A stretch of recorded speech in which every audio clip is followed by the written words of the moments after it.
वालेकुम वरहमतुल्लाहि वबरकातुहू। आए दिन जो रोज़मर्रा के कुछ मुख्तसर सवाल जवाब की नशिस्त कई बार होती है।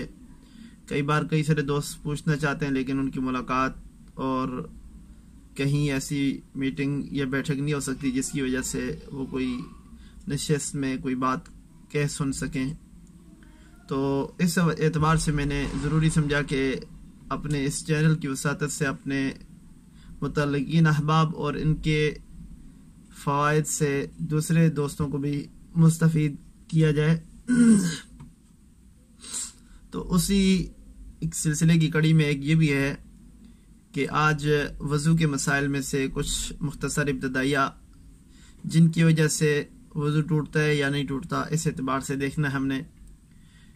इंसान जब कभी सो जाए गलबा गालिब यकीन के साथ या उसे यकीनन ऊँग भारी आ गई है और वो सो गया है, तो ऐसी सूरत में बंदे का वज़ू टूट जाता है, जाता रहता है, वज़ू बाकी नहीं रहता।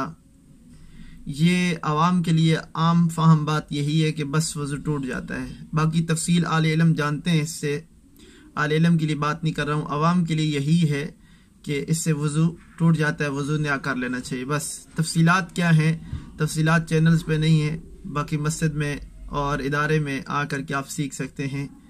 हर जुमरात को मगरिब ता इशा एक बहुत बड़ी क्लास होती है, उस क्लास के अंदर आप सीखने वाले बनने हैं, इंशाल्लाह सीखे जाएंगे।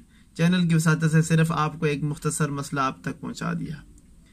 दूसरा, कई सारे दोस्त ऐसे होते हैं गाड़ी चलाते हैं, मोटरसाइकिल चलाते हैं, साइकिल पे होते हैं, किसी सफ़र पे पैदल जा रहे हैं, आँख में कुछ चीज़ लग गई और इस आँख पे कुछ चीज़ लगने से पानी बहने लग गया, पानी अशुभ चश्मा हो गई और इसकी वजह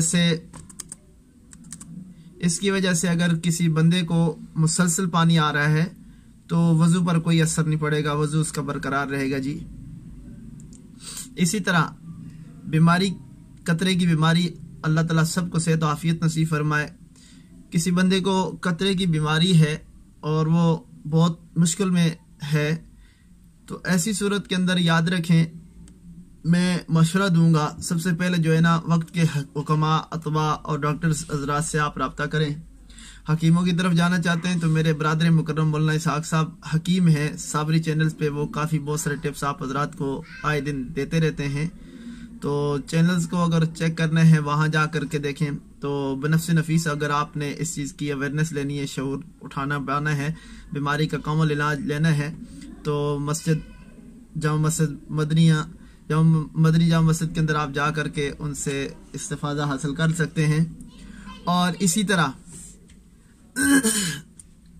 मैं अर्ज कर रहा था कि कतरे किसी को आ रहे हों तो याद रखें, जब तक कतरा बाहर ना निकले या मखसूस उससे ज़ाहिर ना हो, उस वक़्त तक आप कतरे का शुबा और शक की वजह से आपका वज़ू नहीं टूटता।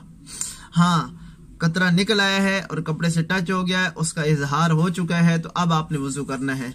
महज उसकी हरकत की वजह से आप क्या है, वज़ू को नाकस नहीं समझ सकते, वज़ू आपका कामिल है। वल्लाहु आलम बिस्सवाब। और इसी तरह ये मैं हवाले जितने भी आपको बता रहा हूँ, ये सारी बातें फतावा दारुल उलूम देवबंद से कर रहा हूँ, तो मुख्तसर करके इख्तिसार के साथ। इसी तरह एक बंदा अगर काम करता है, काम करने के दौरान कोई जुबान लगती है, दांत लगते हैं कहीं जगह, किसी जगह मुंह पे, या मिसवाक मारता है, खून निकल आता है, या कोई बुर्श करता है और उसके साथ खून निकल आता है मुंह से, तो इसका अमर भी सुन लें कि ऐसी सूरत के अंदर आपके मुंह के अंदर थोड़ा सा खून हुआ है, अमेज़श से खून हुई है, तो इस अमेज़श की वजह से आप शक न करें, बल्कि आपका वज़ू ठीक है और आपको गालिब यकीन होने लग गया है कि मेरे मुंह के अंदर खून की कैफियत ज़्यादा होने लगी है, तो अब वज़ू क्या कर लें, दोबारा लौटा लें।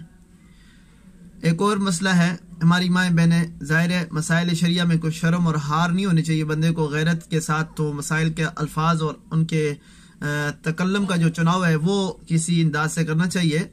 तो बाकी मसाइल में कोई शर्म और हार महसूस नहीं होनी चाहिए। हमारी वो माएँ बहनें जो बच्चों को दूध पिलाती हैं, तो बाज़ दफ़ा ऐसा होता है कि ये पेशानों से दूध खुद से निकलना शुरू हो जाता है, तो इसके लिए कुछ मसला है, लेकिन इतना ज़हन में रखें कि अगर निकलना शुरू हो जाए ऐसी सूरत में جس طرح دودھ ہے، دودھ ابر ابہار کی وجہ سے کسی کیفیت سے نکلنا شروع ہو جائے تو ایسی صورت میں وضو نہیں ٹوٹتا ہے۔